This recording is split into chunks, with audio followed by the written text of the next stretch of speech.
Bien, bonsoir.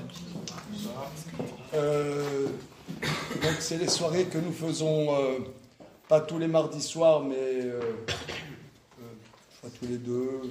Voilà. Donc c'est Elsa qui porte le projet. Nous applaudissons.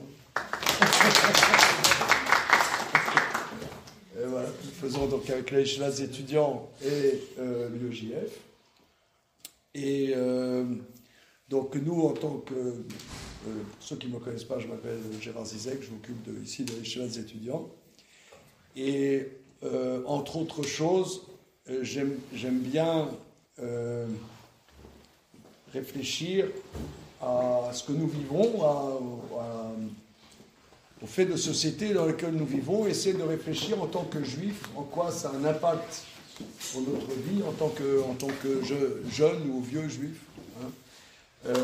Comment aborder ça? Mais d'abord, pour pouvoir réfléchir à un sujet, réfléchir quel est l'impact dans notre vie en tant que juif, il me semble nécessaire d'abord de savoir de quoi il s'agit, de bien comprendre les problématiques. Et on a beaucoup travaillé ici à les Yeshivas étudiants depuis 2 ans et demi sur l'intelligence artificielle. Mais j'ai l'impression qu'il y a un nouveau sujet maintenant qui change complètement la face de l'humanité, si on peut s'exprimer ainsi. C'est les crypto-monnaies. Bon, les bitcoins, ça fait déjà longtemps, mais maintenant, les crypto-monnaies, ça devient de plus en plus populaire. Et en particulier, un des points, c'est que moi je trouve, c'est que c'est des monnaies. Est-ce que c'est des monnaies? C'est des questions qu'on va se poser. Est-ce que c'est véritablement des monnaies? Qu'est-ce que c'est une monnaie? Il y en a qui font l'économie ou la finance avec vous, là, ici. Que ceux qui font les finances se dénoncent. Personne, bon d'accord. En tout cas, quoi qu'il en soit, qu'est-ce qui s'appelle une monnaie? Et une monnaie, si on dit que c'est une monnaie, qui en vérité n'est pas nationale, parce que depuis des centaines d'années, c'était l'expression d'un pouvoir central, était la possibilité d'imposer une certaine monnaie et interdire d'autres monnaies. Or là, si on dit que c'est des monnaies, c'est transnational. Donc il y a un changement complètement dans l'histoire, je dirais. L'histoire, une autre civilisation. Est-ce que c'est une autre civilisation qui commence là depuis quelques dizaines d'années? Voilà. Alors pour avoir des notions précises, claires, je me suis souvenu qu'à une fête familiale, j'avais rencontré Elie Alter, qui m'avait parlé, qui travaillait dans les blockchains, ça m'avait passionné. Et alors, je lui ai demandé, est-ce que tu peux nous exposer un peu de quoi il s'agit et quelles sont les réflexions que ça te soulève? C'est ce que nous allons faire dans un premier temps. Après, on va soulever des questions, des problématiques. Donc, je te passe la parole. Merci. Bonjour à tous, donc moi c'est Elie. J'ai travaillé 3 ans en effet quand on s'est rencontrés avec Gérard. Je travaillais à ce moment-là dans une entreprise, dans une start-up qui est dans le monde des crypto-monnaies, de la blockchain, etc. Donc j'ai bossé 3 ans là-bas. Et donc l'idée là aujourd'hui, ça va être vraiment que vous compreniez comment ça fonctionne, quelles sont les technologies sous-jacentes qui font fonctionner les crypto-monnaies, pour qu'on puisse mieux en discuter ensuite. Et voilà, donc n'hésitez pas si j'ai une petite présentation pour que ce soit un peu plus simple à comprendre et à suivre. Et si vous avez des questions, n'hésitez pas à m'interrompre pendant la présentation. Ok. Alors c'est comme c'est comment dire, en projection. Ouais, je vais éteindre la lumière parce que notre projecteur n'est pas très puissant. Parce qu'il y en a qui ont jamais entendu parler des crypto-monnaies.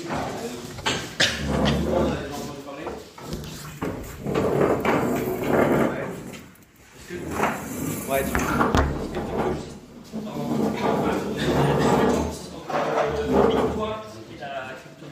quoi, pardon?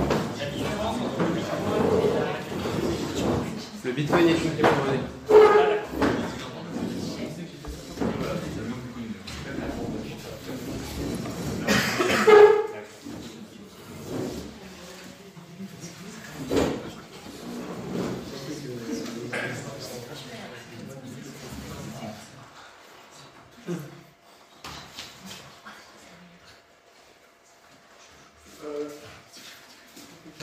ça commence, il y a le plan pizza. Ouais. Hein, on fait un petit plan pizza et puis Allez, ça marche. Désolé. Non, pas de souci.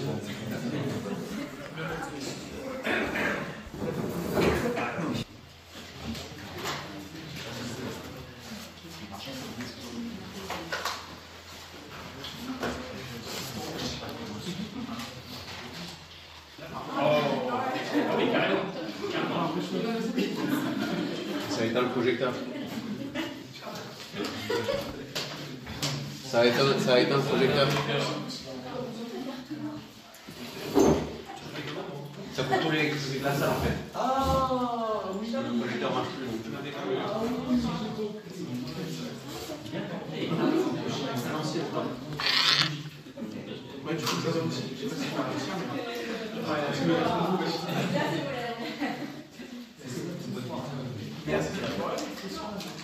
Bon. C'est la première fois que je fais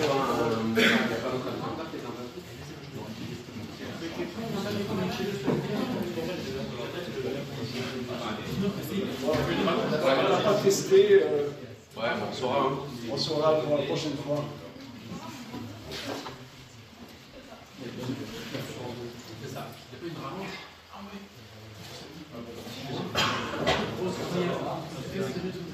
Est-ce qu'on voit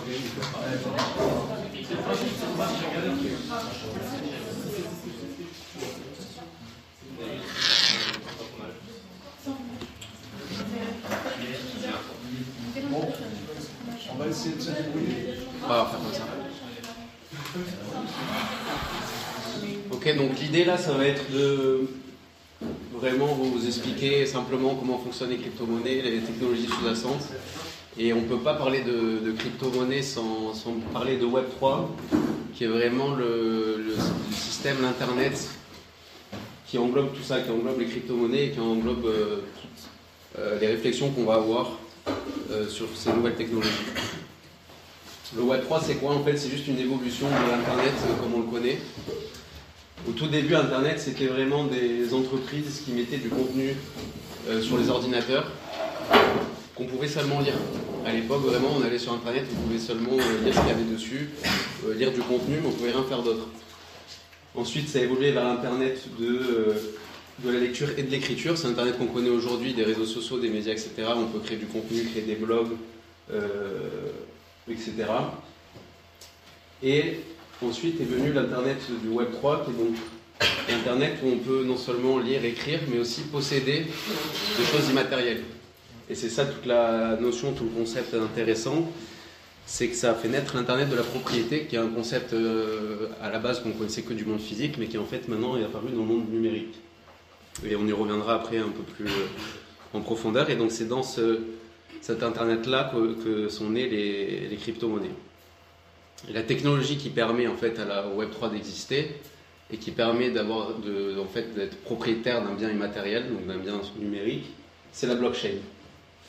Donc la blockchain, qu'est-ce que c'est? C'est en fait simplement si vous voulez, une base de données en fait, un registre dans lequel on va pouvoir mettre du contenu.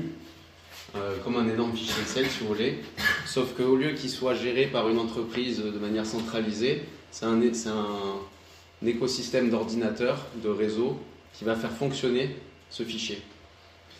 Donc le fait que ce soit décentralisé, déjà ça permet, personne n'est propriétaire en fait de ce réseau-là, de ce fichier-là, et donc personne ne peut venir modifier ou ajouter du contenu. Pour ça il faudrait que tout le réseau soit d'accord, et c'est pas possible de le faire. Donc ça ajoute une sécurité supplémentaire à ce fichier-là. Et en fait, pourquoi on l'appelle blockchain? C'est parce que ce fichier il a un espace de stockage qui est limité.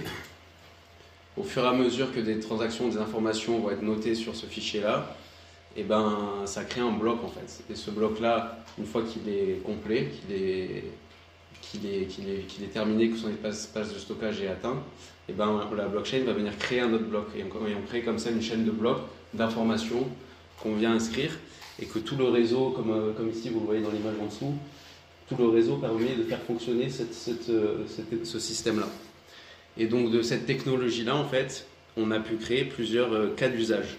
Et donc en fait, le tout premier Cas d'usage de la blockchain, c'est la crypto-monnaie et notamment le Bitcoin.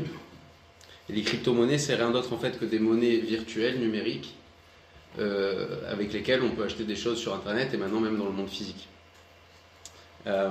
Et donc la première des crypto-monnaies, le premier cas d'usage de la blockchain, c'est le Bitcoin.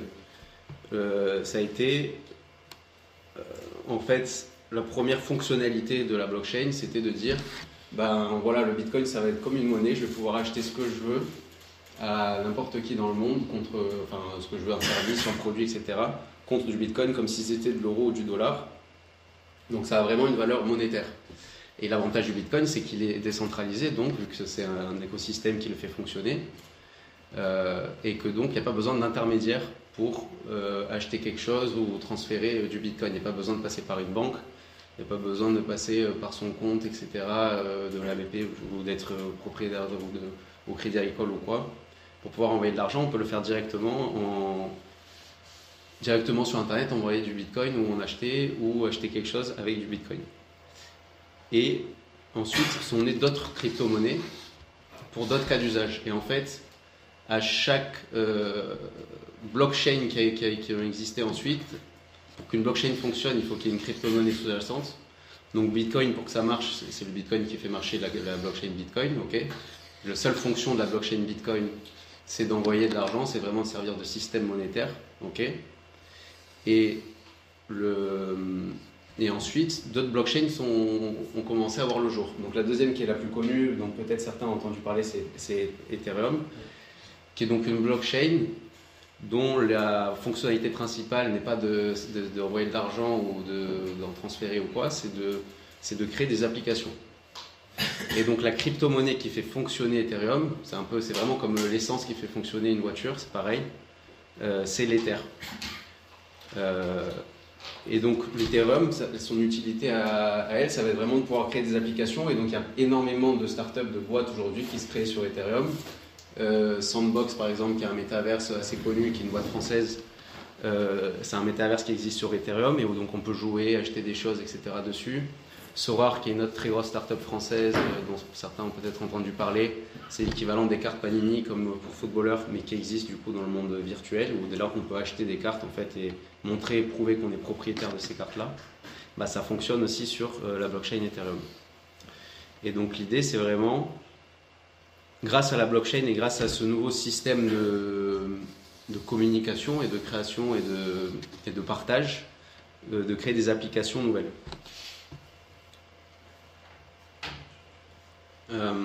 Et donc tout ça amène à des réflexions plus profondes, voilà, sur lesquelles on peut venir se rattacher et réfléchir ensemble. Et il y a 3 réflexions que je voulais partager avec vous. On va zoomer après dedans, je ne sais pas si vous voyez bien. Mais la première, c'est la décentralisation, on en a parlé au début. La deuxième, c'est la propriété. Et le troisième, c'est l'effet de réseau.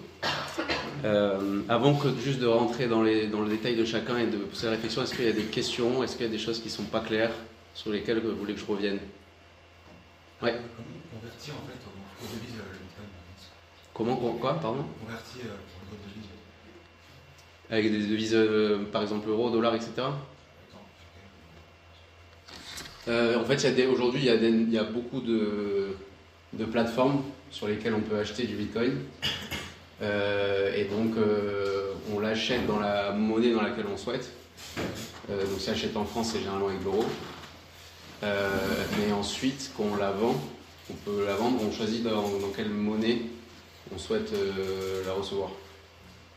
Donc, si j'ai 0,2 Bitcoin que j'ai envie de vendre, je peux les vendre en shekel si j'ai envie et recevoir du shekel. C'est les plateformes après qui gèrent ça, la devise. Qu'est-ce qui donne la valeur à ces blockchains? C'est-à-dire le Bitcoin, je ne sais pas, ça coûte 70 000 euros, tout ouais. Comme ça. Qu'est-ce qui fait que ces 70 000 euros au départ, ça valait, je ne sais pas, 1 000 euros ou 700 euros, je ne sais pas quoi. Comment c'est passé de 700 à 70 000? Ouais. Et qu'est-ce qui sous-tend cette richesse? Bien sûr. En fait, ce qui est compliqué, c'est que contrairement à une entreprise dont on peut qu'on peut valoriser par rapport aux résultats qu'elle fait, aux bénéfices qu'elle fait, etc. Et où on a concrètement des chiffres pour prouver la valeur qu'elle a. Sur les crypto-monnaies, c'est plus compliqué. Ce qui fait que on peut expliquer que Bitcoin vaut autant aujourd'hui et autant connu et la blockchain qui fait le plus parler, c'est que c'est pas seulement la première et le premier cas d'usage, c'est que c'est aussi la seule blockchain aujourd'hui qui a en fait une quantité limitée, il y a une quantité limitée de Bitcoin disponible sur le marché, tout comme il y a une quantité limitée d'or disponible dans le monde, ce qui n'est pas le cas des autres blockchains et des autres crypto-monnaies, où on peut en produire et en créer autant qu'on souhaite. Bitcoin, ça a été programmé pour qu'il y en ait un certain nombre, une quantité limitée. Donc déjà, il y a un effet de rareté. Et ensuite, c'est évidemment, comme en fait toutes les monnaies, c'est l'usage qui va faire que la monnaie va prendre de la valeur. C'est l'activité qu'il va y avoir dessus. Si personne l'utilise, évidemment que ça n'a pas de valeur. Si personne ne la reconnaît en tant qu'argent, parce que pour que Bitcoin soit reconnu comme de l'argent et que des gens aient envie, que Tesla ait envie par exemple de vendre ses Tesla contre du Bitcoin, c'est parce qu'ils reconnaissent sa valeur et parce qu'ils le reconnaissent comme une monnaie. Et donc pour ça, il faut qu'il y ait suffisamment de monde, de gens, qu'il y ait un effet de réseau, c'est le troisième point que je voulais aborder, pour que ça ait de la valeur. Et donc, sur ces dernières années, Bitcoin a eu un usage exponentiel. Il y a de plus en plus d'États qui en achètent et qui l'utilisent en fond, plus aujourd'hui pour se protéger en cas de crise monétaire. Comme on achèterait de l'or en fait, et c'est pour ça qu'on le compare pas mal on dit que c'est l'or numérique aussi.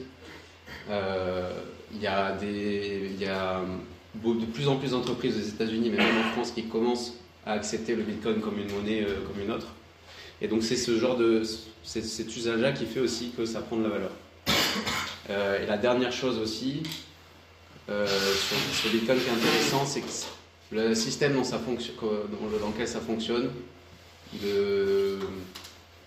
dans ses structures, etc., fait que c'est la blockchain aujourd'hui la plus sûre qui existe, la plus sécurisée, ouais. Et donc tout ça mélangé, le fait que ce soit une quantité limitée, que c'est un usage exponentiel, que ce soit utilisé que pour une seule chose, c'est-à-dire envoyer de l'argent ou en recevoir, fait que sa valeur augmente. Maintenant, on ne peut pas déterminer exactement quelle valeur ça atteindra dans 10 ans, etc. Ce qu'on sait, c'est qu'au fur et à mesure que l'usage grandit, le besoin de Bitcoin grandit, sauf que c'est limité. Et que donc, forcément, s'il y a beaucoup plus de demandes que d'offres, le prix augmente. Donc voilà. Il y en a combien du Bitcoin ? En fait, il y en a 21 millions en tout, disponibles. Et ce qui se passe, c'est que c'est libéré sous chaque année en fait.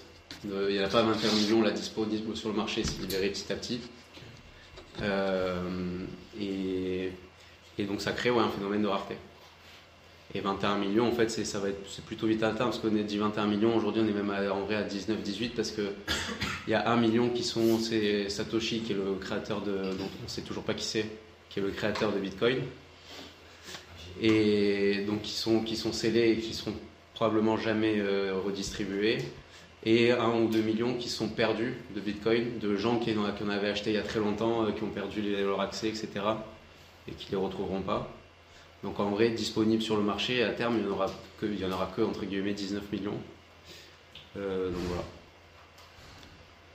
Est-ce qu'il y a des gens qui gèrent Moi, ce que j'ai entendu, c'est que les machines qui gèrent. Ouais, c'est ça. L'homme ne peut pas... C'est un réseau d'ordinateurs, mais derrière les ordinateurs, c'est des personnes qui les programment et qui font en sorte que ce qu'on appelle des mineurs, c'est-à-dire qui minent le Bitcoin. Alors c'est quoi mine ? J'ai entendu, c'est comme miner. Ouais, mais parce que c'est vrai qu'on l'associe beaucoup à l'or, mais en fait c'est simplement le bloc ici que vous voyez, ici ces blocs-là, là, en fait, sur Bitcoin, à chaque fois que je vais acheter du Bitcoin, en vendre, à chaque fois qu'il y aura une transaction en fait, faite sur la blockchain Bitcoin, ça va être inscrit sur un bloc. Chaque transaction inscrite et chaque bloc qui va être créé, nouveau bloc qui va être créé, ça a un coût énergétique très fort. Et il faut pouvoir vérifier toutes les opérations qui sont faites. Il faut pouvoir les ajouter après chaque bloc. Et donc ça demande un coût énergétique très fort. Et les mineurs servent en fait à vérifier toutes les transactions et à créer des nouveaux blocs. Et donc c'est pour ça qu'il y a beaucoup de mineurs dans le monde qui le font, parce que ça demande beaucoup de grosses capacités de calcul. Et derrière, ils sont eux rémunérés en Bitcoin pour les efforts fournis pour pouvoir générer ces chaînes de blocs et les sécuriser. Donc c'est des travailleurs. C'est des travailleurs en quelque sorte, c'est les ordinateurs qui travaillent. Ils travaillent en continu. C'est des gens. C'est des gens qui programment et qui font en sorte que les ordinateurs, qui vérifient que les ordinateurs fonctionnent toujours et tournent toujours pour faire fonctionner ces blocs et les vérifier. Et vérifier chaque transaction qui passe et chaque information qui passe. Ouais. Tu dis qu'ils sont payés en Bitcoin. D'où vient ce Bitcoin? C'est la plateforme de base? Tout ça, c'est programmé d'avance sur cette blockchain. Dans la façon dont ça a été programmé, chaque mineur qui vient participer à l'activité du Bitcoin et donc à faire en sorte qu'il y ait des nouveaux blocs qui soient créés, des nouvelles transactions qui soient inscrites, lui va être rémunéré d'un certain montant de Bitcoin. Et ça, c'est programmé d'avance. Et donc en fait, plus un ordinateur va mettre d'énergie et d'efforts et va vérifier des transactions et miner des blocs, plus il va recevoir de Bitcoin. S'il y a une quantité limitée de Bitcoin, ouais, et qu'ils en gagnent à chaque fois un petit peu, ouais, donc elle est délivrée. C'est voué à se finir. C'est voué à se finir, et surtout plus ça va dans le temps, plus la rémunération est faible parce que plus le minage devient complexe. Parce qu'à chaque bloc qui est créé, il faut pouvoir aussi se souvenir de tout ce qui s'est passé avant comme information. Donc dans chaque bloc, en fait, il y a une première ligne qui contient toutes les informations de tous les blocs qui ont eu lieu avant. Et donc chaque bloc est de plus en plus compliqué à miner et de plus en plus dur à créer, en quelque sorte. Et ça fait que du coup la rémunération est plus compliquée à avoir, c'est plus long. Et il y a eu des calculs qui ont été faits là-dessus qui dit que le dernier bloc qui sera créé de Bitcoin, parce qu'à terme ce sera voué à s'arrêter, justement parce que la quantité est limitée, il mettra plus de 100 ans à être miné. Et donc ça va être de plus en plus compliqué. C'est ça aussi qui fait que sa valeur augmente. Est-ce qu'il n'y a pas des gens qui ont voulu faire un Bitcoin alternatif? Ils ont essayé, mais enfin, il y en a qui ont essayé. Vraiment, il n'y a pas aujourd'hui de blockchain où il y a une quantité pareille limitée de Bitcoin et où en plus l'avantage là de ne pas connaître le créateur de cette blockchain elle-même, ça ajoute un espace de sécurité supplémentaire. Aujourd'hui, toutes les autres blockchains, on sait qui les a créées, on connaît les créateurs, on peut les voir, et on se dit qu'on peut toujours pouvoir il y a peut-être toujours moyen de les manipuler ou quoi.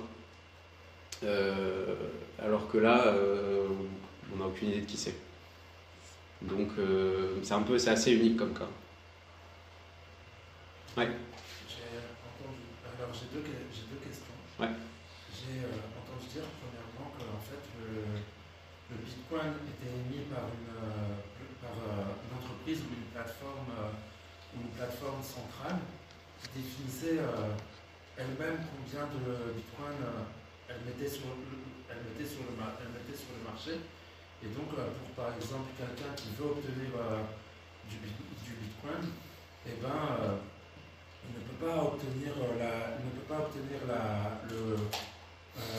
la somme, autant de sommes qu'il voudrait, parce que justement cette plateforme originelle là du Bitcoin qui définit combien de Bitcoin sont sur le marché. Et ma deuxième question, c'est... Elie l'a déjà expliqué ça. Ça, c'est déjà expliqué. Ma deuxième question, c'était est-ce que tu peux redéfinir ce qu'est un bloc en fait? Ouais. Ok. Juste pour revenir à la question d'avant, il n'y a pas d'entreprise ou c'est pas centralisé comme système justement. Il n'y a rien qui est à l'origine ou qui décide de combien de bitcoins vont être créés ou combien vont être distribués. Tout est défini de manière informatique, écrit en fait vraiment sur la blockchain. Et derrière, c'est le réseau qui va s'organiser pour gérer les transactions qui vont être inscrites sur la blockchain, c'est tout. Mais derrière, les rémunérations, etc., c'est déjà programmé, inscrit dessus. C'est le programme informatique qui décide, c'est pas une entreprise ou un individu. Ouais. Est-ce que le Bitcoin il est menacé par l'informatique quantique là, la nouvelle, parce que ça pourra. Ouais, potentiellement. Potentiellement. C'est C'est la seule menace. Il s'effondrera. Ouais, il s'effondrera maintenant. C'est le système financier le plus sûr qui existe, Bitcoin, en termes de protection informatique, je veux dire, de protection contre du hacking ou des choses comme ça. Donc, c'est-à-dire que le jour où les ordinateurs quantiques sont assez puissants pour démonter Bitcoin, ils auront déjà démonté tous les systèmes financiers qui existent avant et toutes les autres blockchains. Donc, disons que c'est un peu le dernier rempart. Ce sera la fin du monde. De toute façon. Donc, c'est ça. Donc, il y aura d'autres choses à gérer. Excuse-moi, c'est quoi un ordinateur quantique? Je sais pas. C'est une bonne question. En fait, c'est ça, c'est des ordinateurs dans la puissance de calcul, mais à rien à voir avec les ordinateurs d'aujourd'hui. En fait, c'est un peu compliqué, mais aujourd'hui, les ordinateurs, ils réfléchissent sous forme de 0 et de 1, et donc c'est de manière binaire. Un ordinateur quantique, il est capable de réfléchir plus qu'en 0 ou 1. Il peut réfléchir en 0, 1 et tout ce qu'il y a entre. Et ça fait que quelque chose qui prend aujourd'hui peut-être 10 ans à calculer ou à comprendre pour un ordinateur, ça prend une seconde pour un ordinateur quantique. Encore plus rapide que ce Ouais, mais même rien à voir, on n'a même pas idée du potentiel. Alors, est-ce que l'homme est foutu? Non, je sais pas. Non, on verra, après on dit pareil avec l'IA, mais Ça me permet de compléter. ouais. Donc, non, l'homme n'est pas foutu, parce que par exemple, un exemple d'utilisation des ordinateurs quantiques, ça ne marche pas très bien actuellement. ouais, C'est sur tout ce qui est simulation pour le CEA, pour tout ce qui est le nucléaire. Parce que donc, il y a X années, le CEA avait décidé d'arrêter de faire des essais grande nature. Donc, ils sont remplacés par des ordinateurs, le départ d'ordinateurs classiques, on va dire, comme ceux qu'on a tous. Et depuis plusieurs années, ils essaient d'utiliser des ordinateurs quantiques. Alors, ils font des calculs avec. Qui permet quand même d'aller beaucoup plus vite que les ordinateurs classiques, comme toi tu l'expliquais. Pour l'instant, les résultats ne sont pas ultra probants, mais c'était déjà bon les ordinateurs classiques. Entre la simulation mathématique et les mini-explosions qu'ils font, qu'ils en font toujours, en fait, il y a quand même des écarts. On ne sait pas si c'est lié à la partie quantique ou à la partie calcul. Et si ça vous intéresse, l'entreprise où je travaille vend ce type d'ordinateur. L'entreprise où je travaille vend des où tu travailles vend des ordinateurs quantiques. Quand on offrira un niche, vas-y. Non, c'est extrêmement cher. Par contre, peut-être que je peux trouver une personne qui pourrait expliquer, et juste de surcroît, qui pourrait expliquer bien mieux que moi ce genre de choses. D'accord. Ouais, aujourd'hui pour l'instant c'est pas encore au point suffisamment et pas assez stable pour être utilisé comme on utilise un Mac aujourd'hui, quoi. Et donc on n'est pas encore là, mais ça arrivera. Pour revenir sur la définition d'un bloc, juste, si c'est pas clair, imaginez en fait que la blockchain, par exemple la blockchain Bitcoin, c'est un énorme registre, un gros cahier, ok. Bah, le bloc c'est une page du cahier. Et donc la page elle est limitée. Au bout d'un moment, quand j'aurai fini d'écrire tout ce qui se passe dessus, un tel a donné un bitcoin à un tel a vendu, un tel a fait ci, a fait ça, bah, je tourne la page. Donc en fait, quand je vais créer une nouvelle page. Cette nouvelle page que je vais créer, c'est un bloc. C'est tout. Donc c'est un gros registre auquel tout le monde peut accéder, qui est transparent, qui est vérifiable, qui est ouvert à tous et qui est sécurisé. Et en fait, imaginez les mineurs et les gens qui font partie de ce réseau comme des gens qui ont en fait une copie de ce registre-là, de ce bouquin, et donc ils peuvent vérifier que tout ce qui est inscrit dessus soit bien pareil partout, et qu'il n'y ait pas quelqu'un qui triche au milieu ou qui fasse n'importe quoi. Celui qui a fait au début le système, ou celui ou ceux qui ont fait, pour noyer le poisson, si je puis dire, comment ils sont pris, ils ont réparti les champs de blocs tout de suite à droite, à gauche, et suffisamment nombreux pour qu'ils ne se fassent pas retrouver. Non, en fait, ils n'ont pas créé tous les blocs d'avance, justement, ils ont programmé un code de telle sorte que, au fur et à mesure qu'il y ait des nouvelles informations qui rentrent et des nouvelles activités, ce soit inscrit dans un bloc, Quand ce bloc arrive à sa fin, un nouveau est créé. Donc en fait, ils sont créés au fur et à mesure. Ils ne sont pas créés d'avance. Alors, ce que je veux dire, c'est qu'au début, il y a eu quelque chose, Ouais. on va dire une dizaine de blocs, je veux dire. Ouais. Donc, quelque part, il serait peut-être localisable, et par déduction, on aurait peut-être pu savoir qui a créé le blockchain. C'est ça que je voulais dire, en fait. Ah, peut-être, c'est une autre question. C'est quoi ce qu'il a fait pour pas qu'on le retrouve, en fait. Ouais. C'est ça, Et non, quelqu'un peut travailler là-dedans, c'est-à-dire c'est un travail, c'est un métier de travailler là-dedans? Non, ça doit un métier. Être mineur, ça peut être un métier, et encore, parce que c'est les ordi qui travaillent plus que l'humain derrière, donc c'est plus généralement des entreprises qui investissent dans une infrastructure pour pouvoir miner du Bitcoin. Là où il y a des métiers, en revanche, c'est sur la blockchain Ethereum, par exemple. Où là, c'est des applications concrètes, et donc, je disais, il y a 2 très grosses startups françaises qui, par exemple, sont construites sur la blockchain Ethereum. Et donc là, forcément, ouais, on travaille concrètement sur une blockchain. Ouais. Vous avez dit qu'en termes de... ça demande beaucoup d'énergie. Ouais. Du coup, est-ce que c'est mis en danger par les problèmes énergétiques et l'écologie? Alors, les nouvelles blockchains qui existent, et Ethereum, ils font un travail là-dessus pas mal, c'est qu'ils font en sorte d'être beaucoup moins polluants, on va dire, et beaucoup plus écologique. Bitcoin, c'est à part. Bitcoin, ça a un impact assez lourd écologiquement.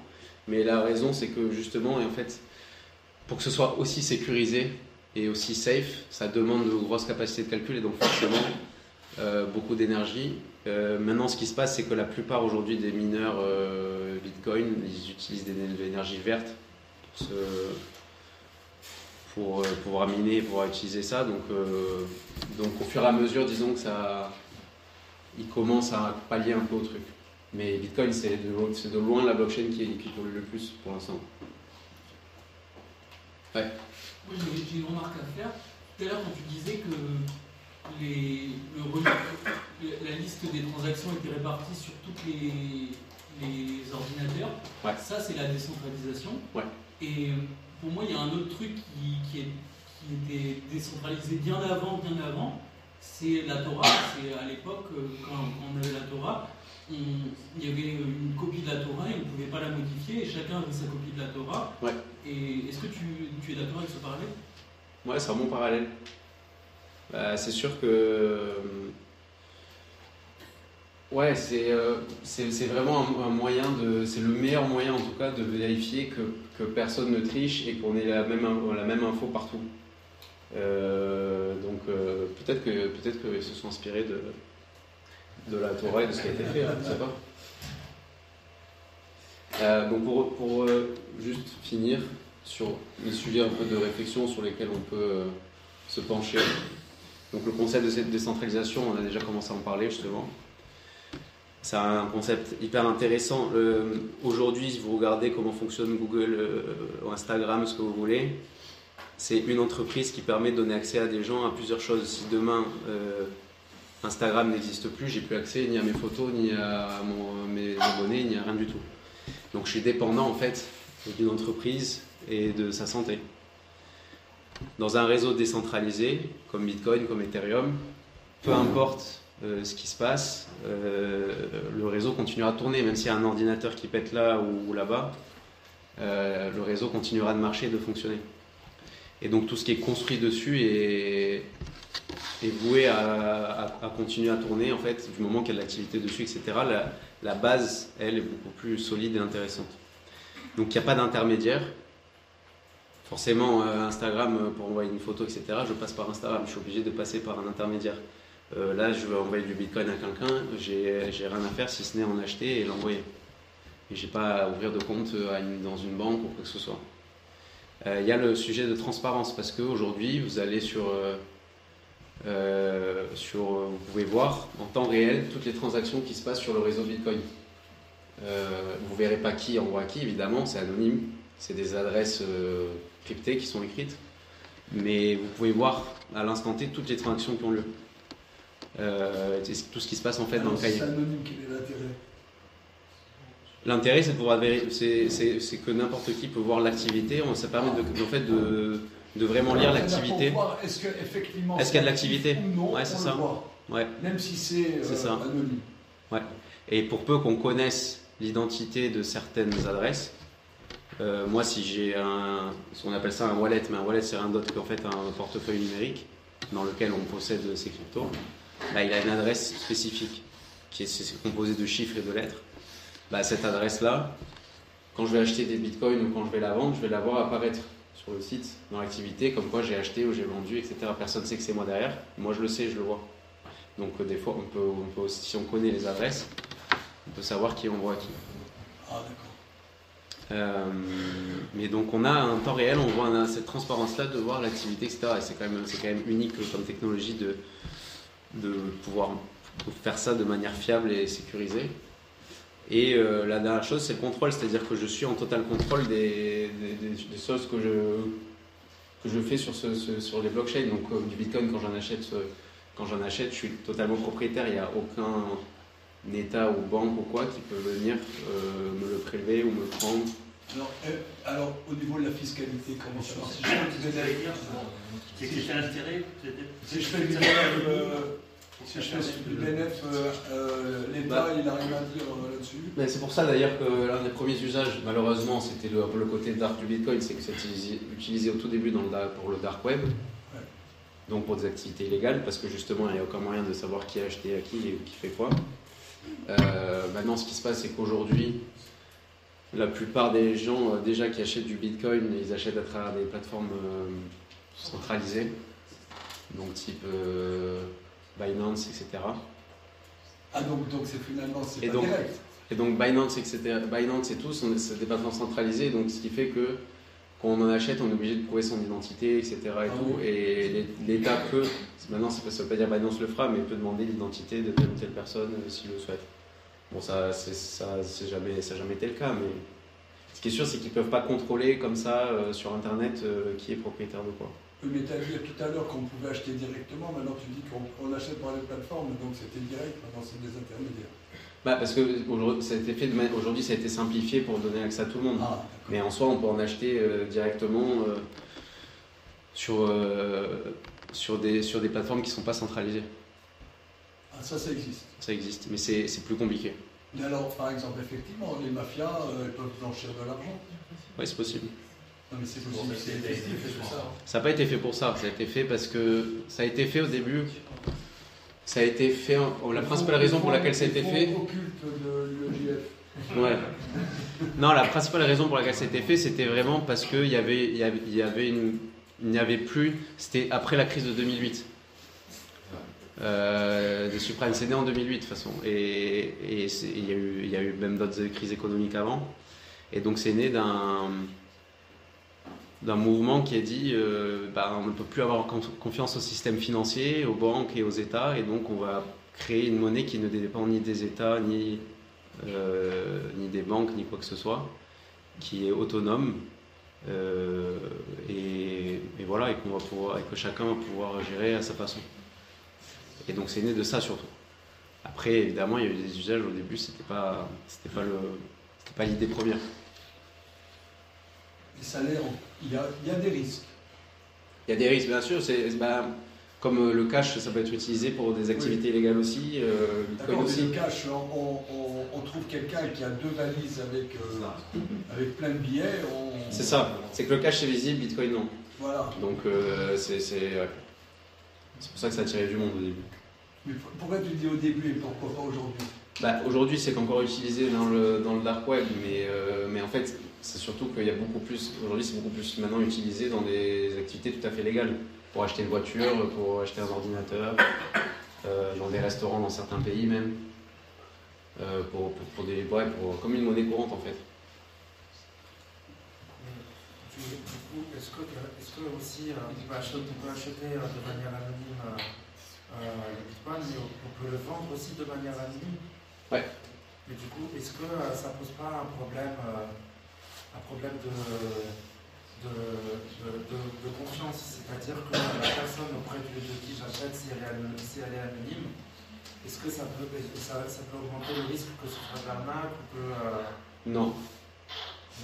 Non, parce que en fait, ce qui se passe, c'est que quand tu vas acheter du Bitcoin ou en vendre, avant que tu touches, par exemple quand tu en vends, avant que tu touches l'argent en question, il va y avoir un mini programme qui va se mettre en place qui va vérifier que la personne t'envoie bien les fonds, que toi tu as bien les bitcoins dans ton portefeuille avant de faire le transfert, tu vois ce que je veux dire?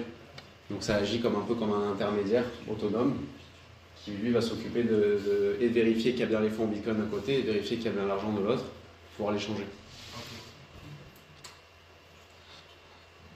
Donc il n'y a pas de risque de fraude là-dessus. Et donc le dernier point par rapport à la décentralisation, c'est le contrôle. Donc le fait que on est réellement au contrôle de ces bitcoins. On peut, par exemple, si je les ai achetés sur Binance, je peux tout à fait les transférer sur une autre plateforme plus sécurisée ou quoi. Ces mêmes bitcoins et qu'on les transférer ailleurs. Chose qu'on ne peut pas faire avec des monnaies courantes. Donc ça c'est un premier point que je trouve intéressant, la décentralisation. Le fait qu'il n'y ait pas besoin d'intermédiaire pour gérer une monnaie, pour gérer des choses, pour gérer d'autres choses, qu'il n'y ait pas besoin d'un centre de contrôle, d'un État, d'une entreprise ou d'une banque. Et donc c'est le côté, c'est ce qu'on disait, un côté très libertarien en fait, sous-jacent à ces technologies, et qui a un concept vieux comme le monde. Et vous me disiez que c'était même un concept inventé par une juive. Oui, Ayn Rand. Ayn Rand. Vous avez déjà entendu parler de Ayn Rand, Joseph? Non?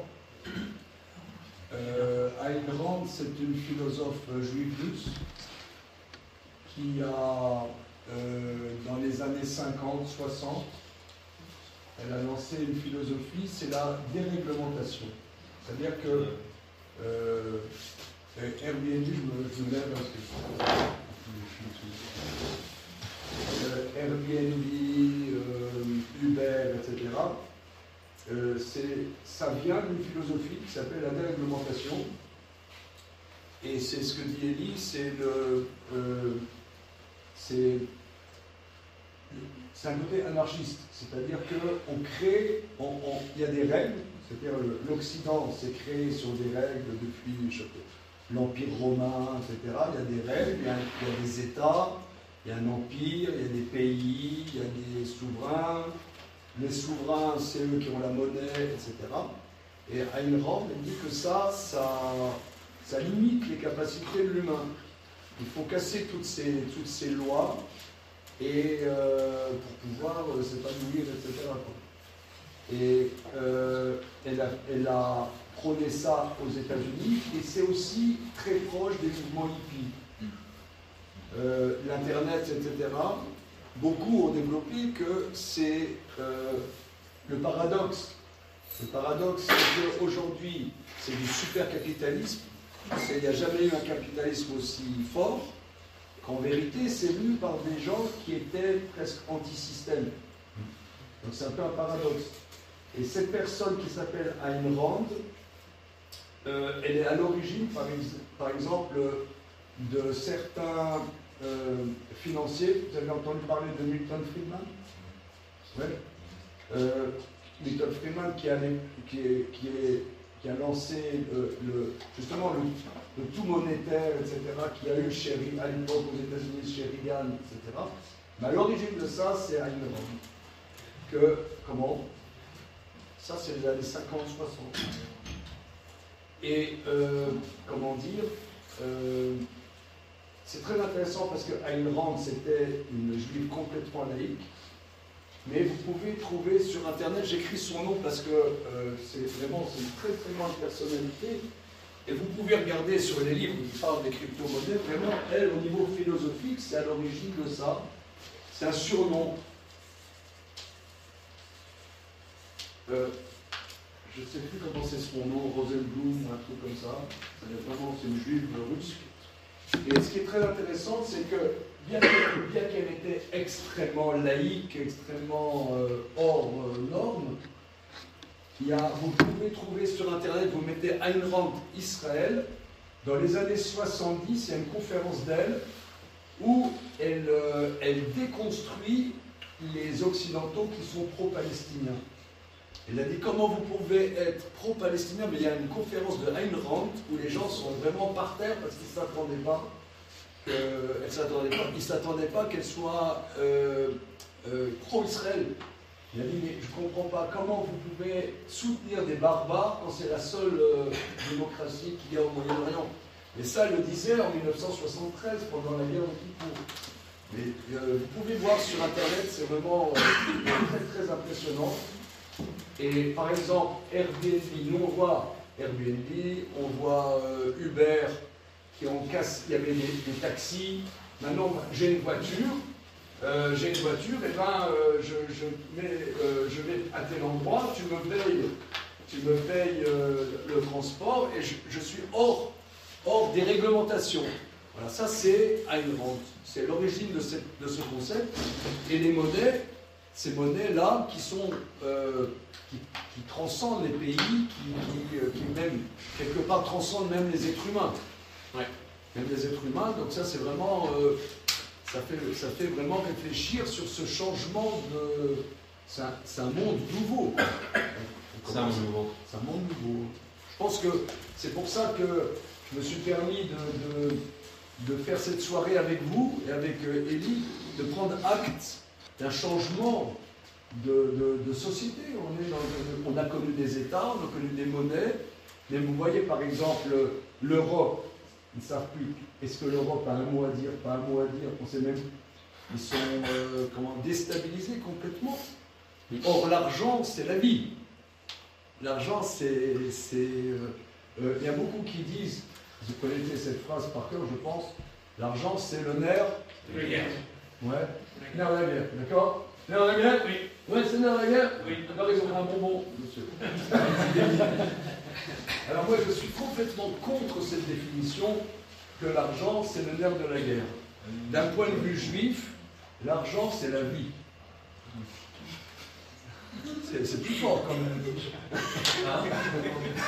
L'argent, c'est la vie. La preuve, c'est qu'un des mots pour dire l'argent, c'est damim.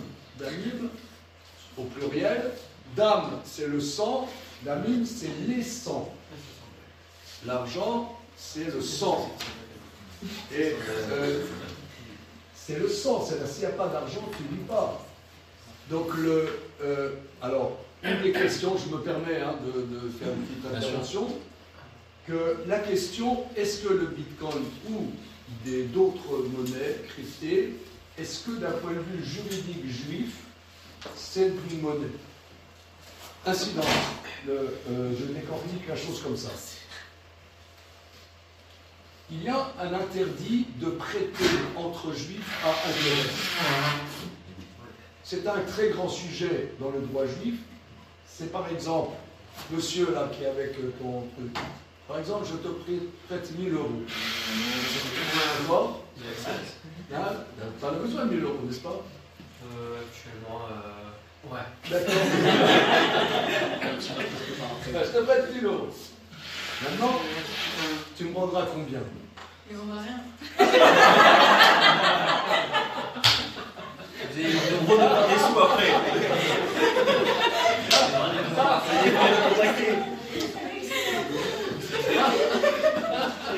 Alors, disons, j'ai pas le droit de te demander plus que 1000 euros. Pourquoi? Ça l'interdit la Torah. Ça l'interdit la Torah. C'est l'interdit de prêt à intérêt.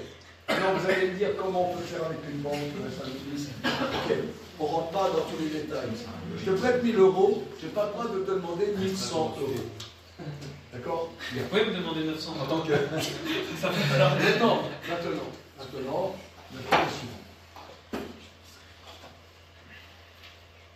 Je n'ai pas le droit de te prêter 1000 $ et que tu me rendras dans 3 mois 1000 $. Parce que ça change le taux? Ah, parce que le dollar, pour quelqu'un qui vit en France, c'est une devise, c'est pas la monnaie. Or, le dollar, tu viens de le dire, il fluctue. D'ailleurs, l'euro aussi fluctue.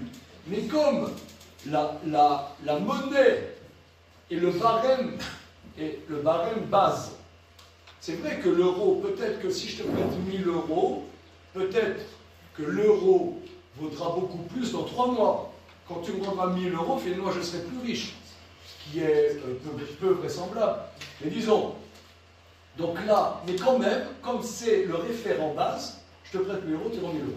Mais comme le dollar n'est pas notre référent, c'est comme une marchandise. J'achète des dollars, je n'achète pas des euros. Monsieur là-bas. Bien. C'est notre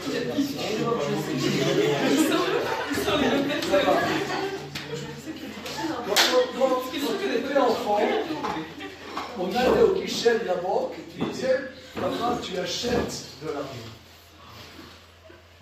N'est-ce pas? À la banque, j'achète pas de l'argent, je tire de l'argent. T'as compris, hein? D'accord? Je tire de l'argent. Mais, monsieur, qui j'ai prêté 1000 $. Ah, mais ça, je me rappelle. Monsieur, donc maintenant, parce que pour nous, c'est une marchandise, nous qui sommes en Europe. Maintenant, si je te prête, par exemple, 1 millième de Bitcoin, 1 millième de Bitcoin,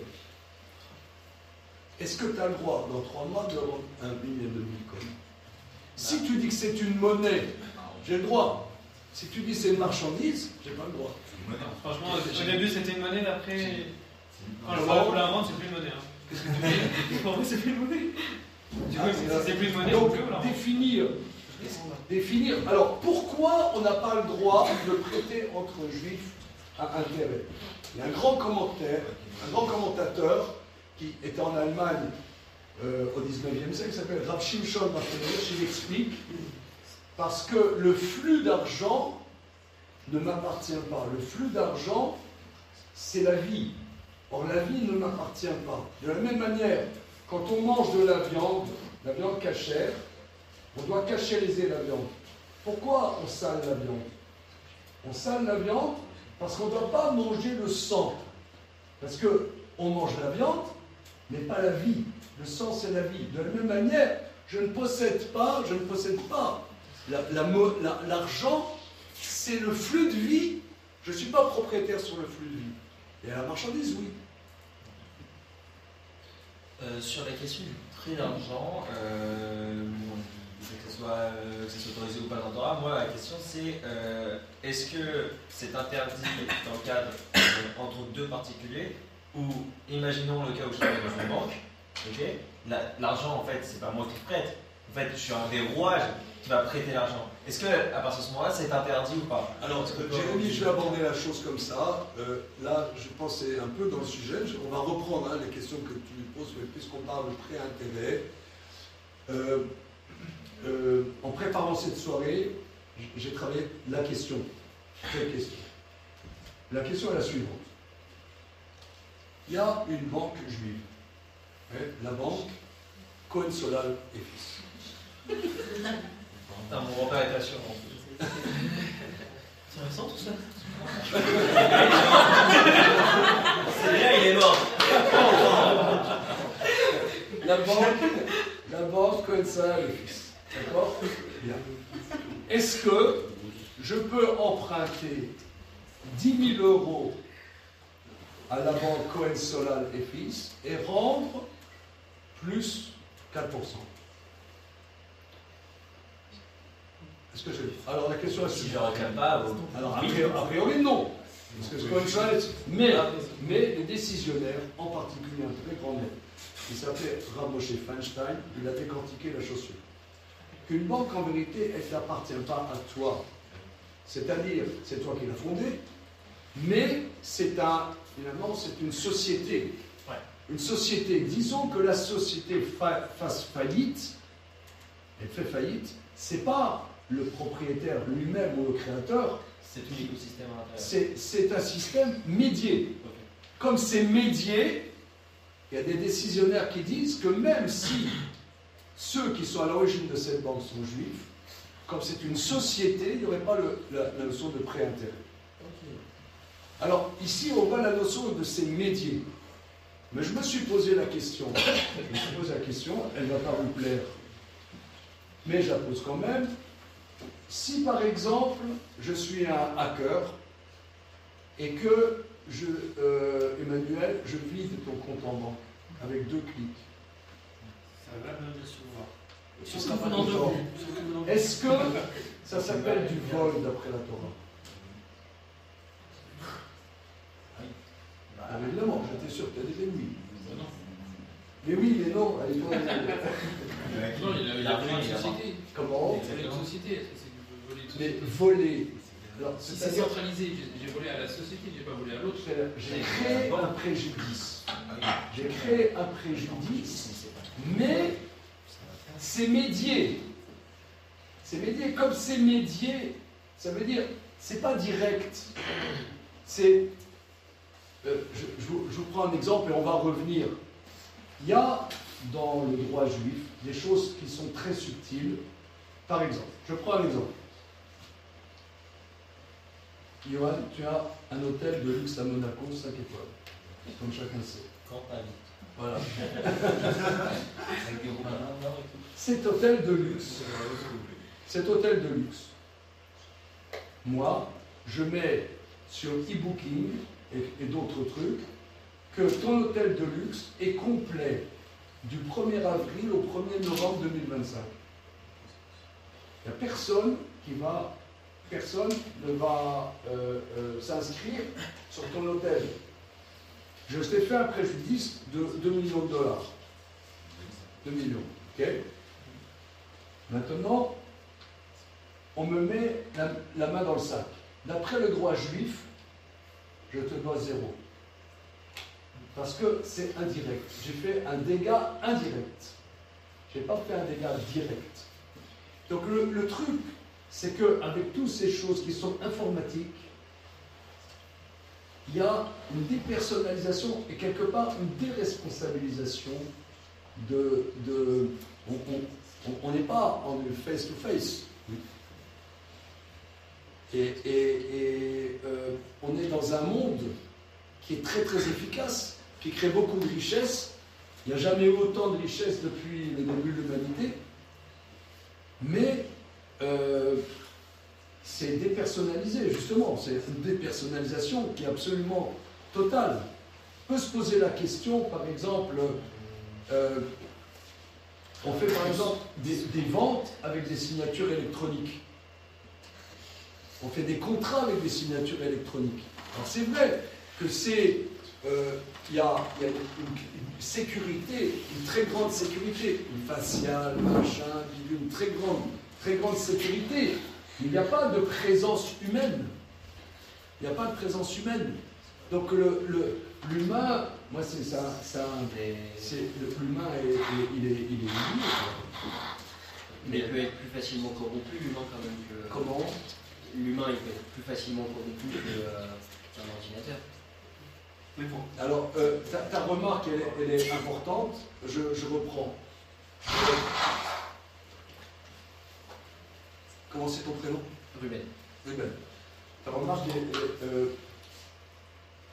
moi, je pense... Je ne veux pas monopoliser le truc, mais je veux dire un point.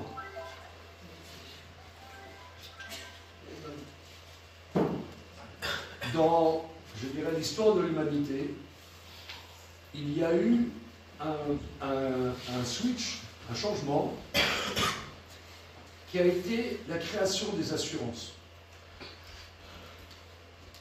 La création des assurances est un switch important dans l'histoire de l'humanité.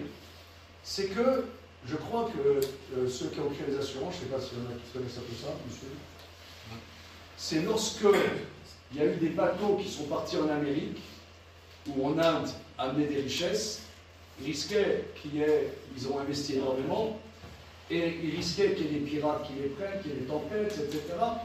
Donc ils ont créé que s'il y a des intempéries, etc., les investisseurs soient dédommagés avec une certaine somme qu'ils mettent en assurance. C'est les Suisses, c'est aux Pays-Bas, ils ont créé ces trucs. Après, tu as une voiture, il faut que tu aies une assurance, un appartement, il faut une assurance. Mais quelque part, ou prenons par exemple, il y a les retraites. Les retraites, on cotise pour des retraites. Mais dans la vie, je dirais, humaine, la vie humaine, il t'arrive un préjudice, il t'arrive quelque chose, eh bien, réfléchis pourquoi ça t'est arrivé. Toi, tu te dis, bon, c'est pas grave, l'assurance va payer. Parce que notre vie est faite d'aléas. Elle est faite, justement, toi, tu te dis, l'humain, il n'est pas vraiment fiable. Mais, il n'est pas fiable, mais il est riche. La plus grande richesse qu'on a, c'est nous. La plus grande richesse que nous avons, c'est ce que nous sommes. Et moi, je me pose la question. Par exemple, ici, vous êtes des jeunes hommes, des jeunes femmes. Ouais. Par exemple, à quoi ça sert, je dirais, de poser une question qui va pas. À quoi ça sert de se marier, puisque je vais lier ma vie à quelqu'un qui n'est pas fiable?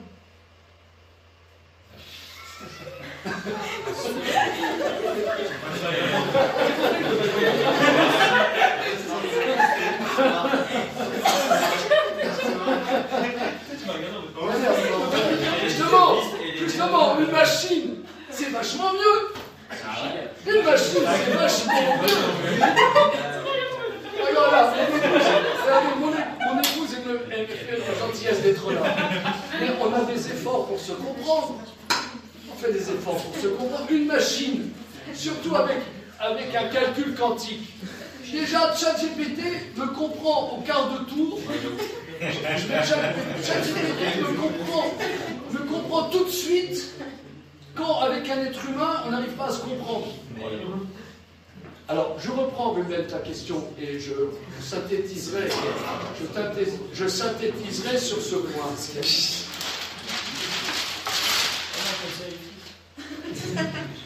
La base du droit juif, pénal et du droit civil et du droit pénal, en droit civil et droit pénal, c'est écrit dans la Torah, il faut 2 témoins, c'est écrit dans la Torah, Alpi Shnei Edim, sur la bouche de 2 témoins. Il faut 2 témoins qui te disent qu'est-ce qui s'est passé. Par exemple, je reprends, j'ai prêté $1000 à monsieur, n'est-ce pas? Prêter ou donner? Donner.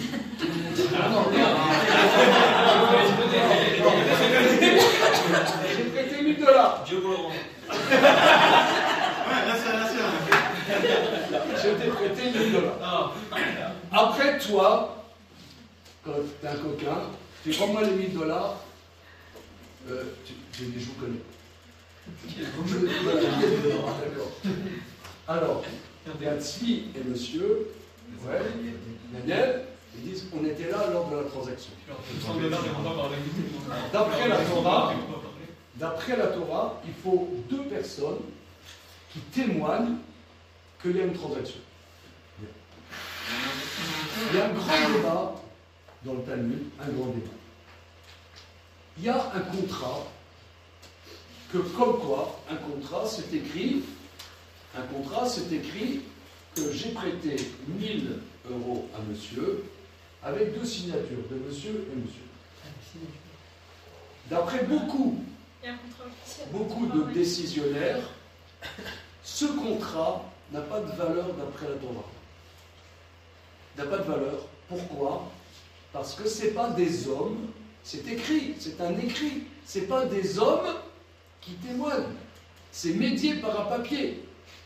Il faut authentifier, effectivement, est-ce que c'était vrai que c'était eux qui ont signé. D'après Maïmonide, les contrats, c'est une institution rabbinique, mais ce n'est pas d'après la Torah. Donc ici, on voit que la base du droit, c'est l'homme, combien même est-il faillible. Même l'homme est faillible, donc ta question que tu as posée vraiment, elle est centrale, c'est l'homme est faillible. Mais c'est la plus grande richesse qu'on a, c'est ce que nous sommes. C'est ce qu'on est. Donc ça, comment dire, le côté que ça devient complètement des machines qui gèrent au niveau mondial et qu'il n'y a plus de référent humain, c'est très très efficace, c'est extrêmement safe, sécurisé, c'est transparent, mais il n'y a pas de visage. Il n'y a pas de visage. Et je reprends, excuse-moi Emmanuel, je reprends, je ne sais pas si vous avez entendu parler, il y avait un monsieur de la communauté qui était très très important, monsieur Emmanuel Lévinas, vous avez entendu parler, le philosophe Emmanuel Lévinas a fondé beaucoup sa réflexion que nous, Dieu, on ne sait pas qui c'est vraiment Dieu. Par contre, le visage d'autrui, notre relation à Dieu passe par le visage d'autrui, par la présence du visage de quelqu'un d'autre. C'est par la présence du visage de quelqu'un d'autre qu'on peut avoir l'idée qu'il y a Dieu. Donc là, moi, ça me fait réfléchir sur une dépersonnalisation, par une volonté justement d'une efficacité absolue. Quand nous, les êtres humains, on est des gens fragiles, mais cette fragilité, c'est notre richesse. Voilà. Et puis je te passe la on va venir pour faire le pont. Oui, je vais repasser la parole à Elie. Si on prend la signature manuscrite, et je fais le lien avec la partie Bitcoin, alors je ne sais pas, la signature manuscrite, c'est vrai que une fois qu'elle est écrite, elle peut être quand même imitable, on va dire. Voilà. Et alors, je dirais, qui n'a pas imité un jour la signature de ses parents pour une mauvaise note, je ne sais pas quoi, enfin bon, peut-être plus voilà. Et moi, je parle à titre personnel, par exemple, si je signe un papier pour la banque, ou en termes de comptabilité pour une association, ça me déplaît de faire une signature manuelle, parce qu'en fait, quelque part, pour moi, elle est reproductible. Alors que la signature électronique, il y a plusieurs grades, ça fait par exemple, il y a la signature simple où c'est un degré, la signature avancée où effectivement il y a une reconnaissance faciale, après il y a la signature qualifiée où c'est une clé, un tiers de confiance. Et c'est là où je voulais faire le lien, c'est que pour moi c'est offre de sécurité. Et de même, par exemple, quand moi je vais l'argent à la banque, ça me fait un peu penser un peu comme en Grèce, à un moment donné ils ont coupé les flux et les distributeurs bancaires. Je me dis que finalement, ce que je vais à la banque, je cours un risque. Rien n'empêche que ça arrive en France. Alors je me dis que sur un bitcoin, quelque part, c'est toi qui l'as dit au million, j'arriverai toujours à récupérer les bitcoins. A priori, je ne sais pas. Oui, non, mais c'est le point que Goulet a soulevé, c'est que c'est une, je dirais, si je peux me permettre, une idolâtrie de la sécurité. En notre richesse, nous, on dit, par exemple, à Rosh Hashanah, Yom Kippour, on demande à Dieu, donne-nous la vie. Zanchenou le Chaim. Donne-nous qu'on soit vivant. C'est quoi le vivant? Je dirais, c'est assumer justement qu'on n'est pas safe. C'est le contraire. Je repasse la parole. Ouais, c'est intéressant. C'est vrai que, pour revenir sur ce que tu disais, en fait, si on possède des bitcoins aujourd'hui pas sur des plateformes justement sur lesquelles on achète, mais si on le possède en direct via une clé, généralement ça se fait sur des clés USB. En fait, là on devient réellement responsable propriétaire des bitcoins, donc de cet argent numérique qu'on a. Si on perd la clé, on perd en fait littéralement tout ce qu'il y a dessus. Donc contrairement à un compte bancaire où si je perds les accès, je peux toujours demander mes accès à la banque, etc. Donc ça c'est une chose, donc je redeviens responsable réellement de ce que je possède. L'avantage aussi de ça, c'est que contrairement à l'euro, si demain l'euro s'écroule, je suis pas sûr tout ce que j'ai sur mon compte n'aura plus de valeur dans le reste du monde. Si ma banque fait faillite, alors on est assuré jusqu'à un certain montant, mais au-delà d'un certain montant, tout ce que j'avais sur le compte, je l'ai plus. Et donc ça, c'est des choses, c'est des risques qu'on prend, évidemment. Des risques qui n'existent pas en fait dans le monde du Bitcoin. Et voilà, après il y a une autre notion intéressante sur laquelle on peut discuter et qui est énormément traitée dans la Torah, c'est la notion de propriété et ce qu'est la propriété.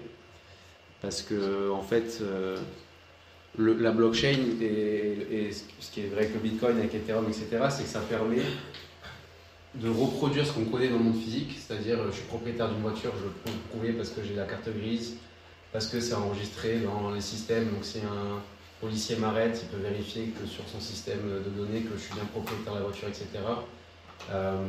Donc ce qu'on connaît dans le monde physique de la propriété, on a réussi à le reproduire grâce à la blockchain dans le monde numérique, qui jusqu'à présent, pour nous, c'était justement quelque chose d'immatériel, donc il n'y avait pas de notion de propriété, on pouvait tout copier-coller, il n'y avait pas on ne pouvait pas reproduire la rareté en fait qui existe, et la notion de propriété qui existe dans le monde physique. Grâce à la blockchain et ces technologies-là, on peut le reproduire. Et c'est ce qui fait qu'on peut aujourd'hui prouver qu'on est détenteur d'une crypto-monnaie, d'un bitcoin, ou d'Ethereum, etc. Et donc ça donne de la valeur à des choses immatérielles. Et ça, c'est un concept et c'est un nouveau paradigme un peu hyper intéressant et qui est tout nouveau. Ouais. Cette notion de propriété dans un monde immatériel. Si quelqu'un te pique ta clé. Si quelqu'un te pique ta clé, tu peux. En fait, ce qui se passe quand tu as une clé, c'est que tu as une suite de mots aléatoires qui vont être générés, qui vont te permettre de restaurer ta clé sur une autre clé, on va dire. Donc de reproduire le contenu sur une autre clé si jamais tu la perds. Si on te la vole, ça permet d'effacer tout ce qu'il y a dessus. Elle sera plus accessible et de le reproduire ailleurs. Ce qui se passe, c'est que si tu perds ces mots, par contre, voilà. C'est légal pour les blockchains? Il y a comment? C'est légal.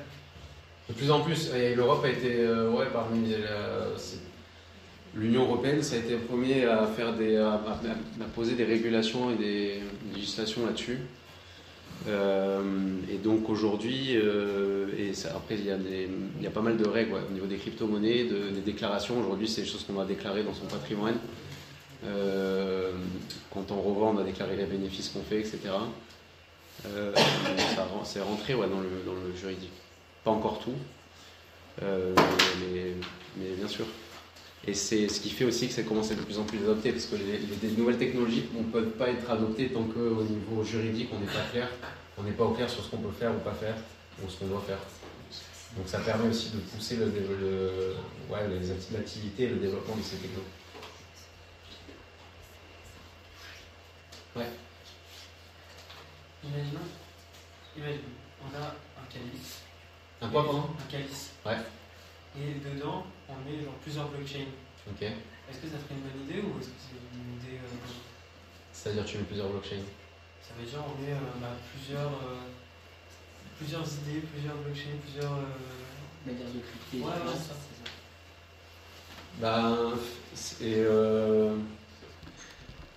C'est un peu ce qu'essaie de faire, c'est un peu ce que fait Ethereum en soi, où tu peux faire plein d'applications et de choses différentes liées qui utilisent cette technologie-là, blockchain et crypto, si tu veux. Ça dépend de ce que tu veux faire et de l'usage que tu veux en faire. Mais en fait, tu peux pas tout mélanger et tout faire. Bitcoin, la raison pour laquelle ça fait que envoyer de l'argent, entre guillemets, que ça fait que ça et que tu peux pas le mélanger à d'autres choses, c'est parce qu'il y a une telle sécurité, c'est tellement carré que tu pourrais même pas ajouter d'autres choses. Et c'est ça qui fait que ça marche, c'est ça qui fait que ça a autant de valeur, etc. C'est comme si tu avais un portable super puissant, mais qui a un câble qu'on peut pas voler, etc. Mais qui peut ne que envoyer des textos ou juste faire des appels. Tu vois qu'il y a une utilité. Versus un smartphone qui fait plein de choses, mais plus compliqué à protéger.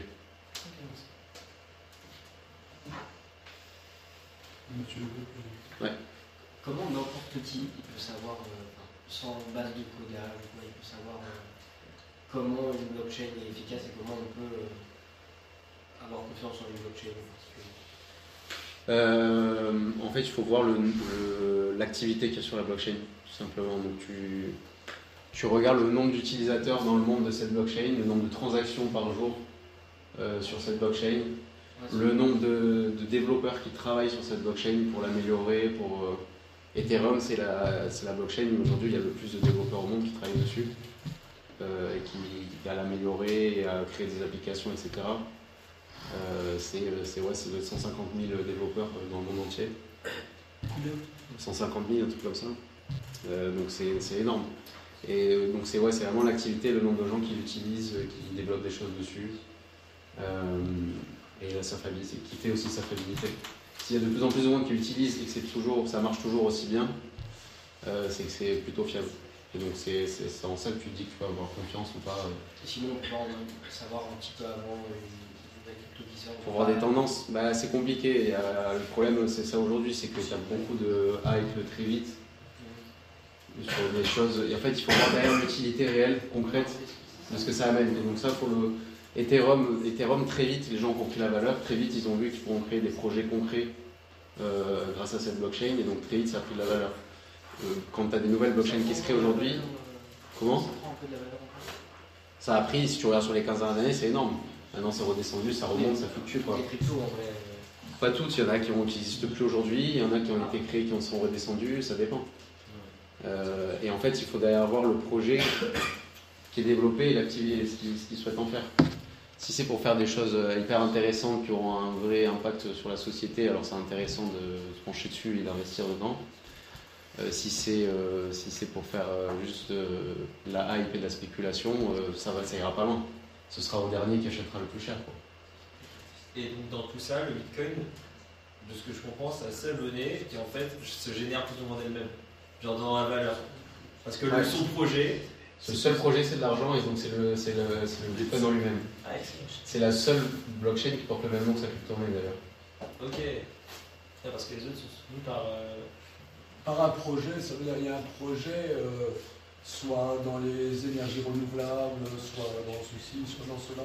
Par exemple, la blockchain Ethereum, son projet, c'est de permettre à n'importe qui, n'importe quelle entreprise ou personne, de développer une application, quelque chose, sur cette blockchain-là, sur sa technologie, et donc bénéficier de la décentralité, de l'aspect sécuritaire, etc. Et de la notion de propriété dans le matériel, encore une fois. Et donc, ce qui fait fonctionner Ethereum, c'est l'Ether. C'est la crypto-monnaie l'Ether. Et donc, c'est ce qui permet l'activité de marcher. C'est une genre de banque, mais décentralisée. Ouais, c'est ce qui permet à l'activité de fonctionner. C'est ce qui permet à l'activité de fonctionner. Disons que Ethereum, c'est la voiture, l'Ether, c'est l'essence, quoi.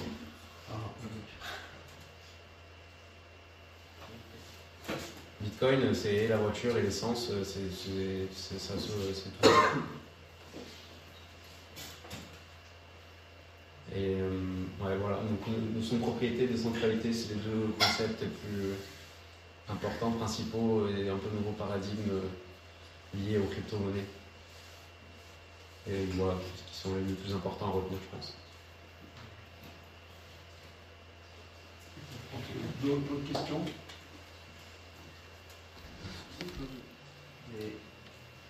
C'est juste le concept de sécurité, j'ai l'impression que en fait il est radicalement différent de celui qu'on retrouve dans la Torah. Parce que là, ce qui se porte garant, concrètement, c'est la blockchain. Ouais. En fait. Okay, c'est le fait qu'il y ait une trace écrite, et comme on l'a vu tout à l'heure avec le Torah, justement, c'est que même la trace écrite, en fait, on n'y croit pas. Oui, c'est secondaire. C'est un arrangement. C'est un arrangement, mais concrètement, il n'a pas de. Selon pas de valeur en tant que telle. Ouais, voilà, il n'a pas de valeur en tant que telle. Donc, il y a quelque chose au niveau de la sécurité, en tout cas du principe, qui est radicalement différent. Et je ne sais pas s'il y a quelque chose à traiter en fou, je sais pas, une lumière s'il vous plaît. Non, moi, ce que je trouve important, c'est déjà d'entendre qu'est-ce que tu nous dis. Je trouve que c'est important. On a une base, parce qu'on entend parler crypto-monnaie, etc., mais on ne sait pas vraiment de quoi il s'agit, on ne sait pas comment ça fonctionne. On lit des articles, mais on ne sait même pas de quoi ça parle. Donc là maintenant, personnellement, j'ai une vision plus précise. Et sur cette base, on peut réfléchir. Maintenant, ça me fait réfléchir, moi personnellement, au niveau global. Il y a c'est très très médié, c'est comment dire, et ta question, je trouve, elle était presque la question centrale, une volonté d'une sécurité, mais où on oublie notre fragilité, je dirais, et notre richesse. Donc ça me fait réfléchir. Je ne vais pas plus loin que ça. Moi, je trouve que ça me fait un peu penser à la tour de Babel. Ils ont voulu faire quelque... Qu'est-ce que ça va avec la tour de Babel? C'était pas la question du projet collectif. C'est la question du projet collectif, quoi. La tour de Babel, il y a un midrash qui s'appelle Pirkei de Rabbi Eliezer, qui dit que la tour de Babel, c'était la volonté de faire un projet commun de pourquoi il y avait eu le déluge, et c'est dit, si nous on fait une tour qui tient le ciel, il n'y aura pas de déluge. Donc c'est une volonté quelque chose de béton, quoi. Et d'ailleurs, lorsque, je ne sais pas si vous avez déjà lu Astérix. Oui. Alors dans Astérix, on voit, ils ont peur que le ciel leur tombe sur la tête. Pourquoi on voit dans Astérix qu'ils ont peur que le ciel tombe sur la tête? Ils avaient peur qu'il y ait le déluge. Parce que le déluge, c'est sur toute l'humanité. Donc une des raisons de la tour de Babel, c'est justement que ça soit solide, quelque chose de très solide. Et lorsqu'il y avait une pierre qui tombait, le Midrash dit, tout le monde arrêtait et pleurait. Quand un homme tombait, il continuait à construire la tour. C'est-à-dire, c'était une civilisation où c'est la construction qui prime, et l'humain, c'est complètement secondaire. Et le Midrash dit qu'Abraham avait 48 ans lors de la tour de Babel, et devant cette cruauté, il hurlait, il disait « Arrêtez, vous êtes inhumains ». Il se moquait d'Abraham. Et Abraham, le commentateur explique, ça représente la neshama, ça représente l'âme. Et nous, notre âme, je trouve qu'elle est en danger. Parce que nous, moi je trouve qu'on est en danger. Parce que je ne vais pas me répéter 500 fois, mais on est en danger. C'est efficace, ça ramène de l'argent, c'est formidable. Et c'est maintenant, il va y avoir les ordinateurs quantiques. Parce que, je ne sais pas, vous avez sûrement fait un peu avec l'intelligence artificielle, le ChatGPT. C'est extraordinaire. Un éclair de temps, une réponse qui est déjà bonne. Après, tu peux la fignoler, mais elle est déjà très bonne. Et là, ça sera dans un éclair encore plus invraisemblable de temps. Je voudrais entendre beaucoup plus sur ce que tu dis. Vous avez travaillé donc dans ce domaine. Est-ce que ça donne cette impression de déshumanisation et de volonté de garder tout craint, ou il y a un côté humain? Il y a en fait un très gros côté humain, paradoxalement, je trouve. Aujourd'hui, on entend parler de crypto-monnaie parce que c'est ultra spéculatif, parce qu'il y a des gens qui font... il y a quelques fortunes qui se sont faites facilement comme ça dessus. Mais en fait, c'est pas l'intérêt principal et c'est pas l'objectif principal de ce pourquoi ça a été créé. Et c'est pour ça que je parlais des technologies sous-jacentes et notamment de la blockchain, etc. Ce sur quoi ça repose, c'est pour redonner de la valeur justement à l'humain. Et justement aujourd'hui on vit dans un monde avec l'IA, et vous avez fait des études, vous avez fait une étude déjà là-dessus, mais plus l'IA avec le développement qu'on voit de l'IA, c'est qu'aujourd'hui il y aura de plus en plus de contenu sur internet, sur les réseaux sociaux partout, qui vont être publiés par des IA, qui le sont déjà. Et que dans un monde assez proche, on aura quand même moyen de savoir si un article ou si un blog ou si n'importe quoi a été écrit par une IA ou par un être humain. Et une des meilleures solutions pour pallier à ça, et il y a des entreprises qui sont en train de bosser là-dessus, ce serait de pouvoir certifier, prouver qu'un tel article ou tel blog ou telle chose ou telle vidéo ou telle image a été créée, faite, écrite par un humain et pas par une IA. Un des meilleurs moyens de le faire, c'est d'utiliser la même technologie qui est utilisée par les crypto-monnaies. Donc en fait, c'est plus les crypto-monnaies, quel usage on va en faire, parce que c'est vraiment l'essence de la voiture, c'est l'essence qui va permettre de faire tourner une certaine activité, une certaine blockchain. Et donc c'est quel est l'usage qu'on va en faire derrière, si c'est pour si c'est une crypto-monnaie qui va permettre de faire tourner une blockchain qui derrière permet de certifier l'identité de chacun sur Internet et de dire ça a bien été écrit par un humain et pas par une IA, c'est intéressant. Et cette crypto-monnaie, elle a l'utilité parce qu'elle permet de faire marcher cette blockchain-là et donc de faire ça. Si c'est juste pour dire, si c'est juste pour faire des NFT ou des choses comme ça, des images qui n'ont pas de sens, ça a moins d'utilité. Et quel intérêt que ça soit fait par un humain? A fait quelque chose de mieux. Pourquoi on cherche à savoir quelque chose qui a été fait par un humain ou par l'IA? Parce que aujourd'hui, avec les. En fait, il y a des. Pour la véracité de l'information, souvent, et pour pallier à la désinformation, à des manipulations de masse, etc. Et ce qu'on voit déjà de manière courante sur les réseaux sociaux et ailleurs, on peut manipuler l'opinion. Et déjà le faire avec on le fait déjà en créant des faux comptes, etc. Avec les ordinateurs, on le fait déjà bien, mais avec l'IA, ça peut être décuplé, c'est ça le problème. C'est notre grand regard sur Internet, en fait. Ouais.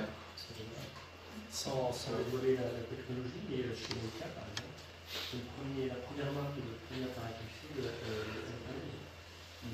quand la photo est prise, il y a quelque chose qui prouve que ça a été fait par l'appareil. Ouais. Alors on peut discuter parce qu'il y a déjà des techniques qui existent pour authentifier une photo, mais il y a une technologie qui est très particulière et qui va garantir que c'est bien l'appareil qui fait la photo. Potentiellement, que c'est ton professeur, ton propriétaire, ton auteur, potentiellement. Et alors, au niveau de monnaie, vous dites qu'il y a une sécurité, que ça ne peut pas être.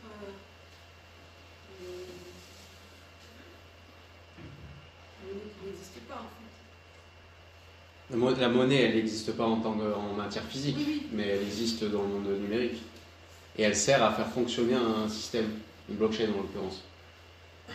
Chaque blockchain a sa propre crypto-monnaie, ok, et a son propre usage.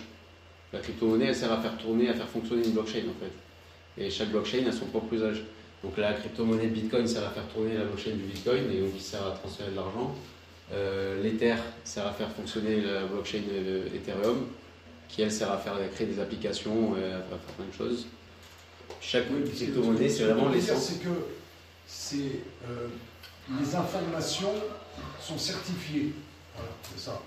Ouais. Donc les informations sont certifiées et on ne peut pas les falsifier. On ne peut pas les modifier, les supprimer ou les changer. Chaque chose qui est inscrite sur une blockchain quelque chose.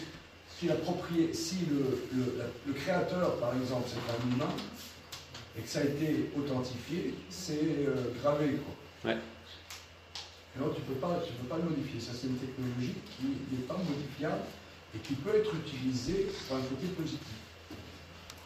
C'est un peu comme sur Instagram, la pastille bleue, vérifiée par contre, et vérifiée, certifiée, etc. Mais à plus grande échelle, quoi. Ça s'achète. Ça s'achète, Ça s'achète. La pastille bleue, ouais. Ah ouais? Non. Ouais, enfin, tu l'achètes, mais tu dois derrière prouver quand même que c'est bien toi, etc. Et tu demandes une carte d'identité et Face ID, je crois. Youssef, est-ce que ça te suggère des réflexions? C'est intéressant. Moi, je pensais que la blockchain, c'était au contraire ce qui permettait de faire fonctionner la crypto-monnaie, mais c'est l'inverse. Je pense que c'est. J'ai appris quelque chose. Donc, je pense que c'est important. Du coup, il y a un système qui dérive d'une monnaie et pas la monnaie qui dérive d'un système. C'est intéressant. Ça ressemble à ce que qu'on connaissait avant. Ouais. La monnaie, c'est le rouage de quelque chose de beaucoup plus large. C'est exactement ça. Ok. Super. Ouais. Bien, merci. Merci.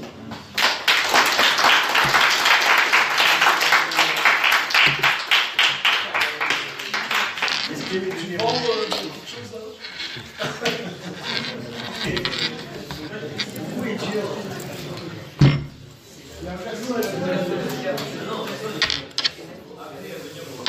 Ah oui. Et c'est ça, c'est truc. Ce samedi, il y a un repas de Shabbat qui est organisé le samedi midi Donc je vais vous envoyer les infos sur le groupe WhatsApp et Tu vas acheter ça. peut-être si vous voulez vous inscrire rapidement et ben voilà. Et on fera avec Moi, c'est pas un rapport. Ah, Joseph, un rapport. Voilà, c'est évident. Merci. C'est un plaisir.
Non,